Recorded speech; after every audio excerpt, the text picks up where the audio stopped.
Doug Ford and the Conservatives in Ontario are notorious for avoiding all forms of debate and interviews by the press, and he's only just now given his first interview since being re-elected. So it's absolutely crazy that Doug Ford sitting down for an interview becomes headline news. But if you were thinking that it was actually a real interview, I am sorry to disappoint. Because the interview was with John Oakley, somebody who is a Ford family friend and credits himself with the creation of Rob Ford, taking credit for having transformed Rob Ford from being a backbencher in city council to becoming the mayor of Toronto. And considering that John Oakley is family friends with Doug Ford, you can only expect that his interview would be filled with softballs and the questions would have been provided to Ford ahead of time, so it's not really much of an interview.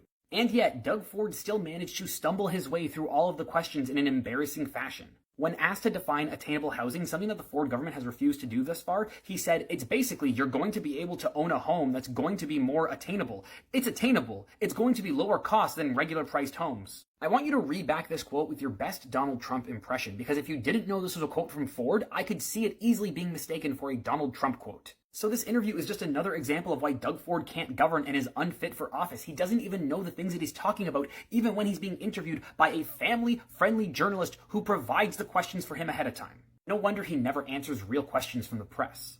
Because if he did, we would see on a daily basis what a bumbling buffoon we have running this province.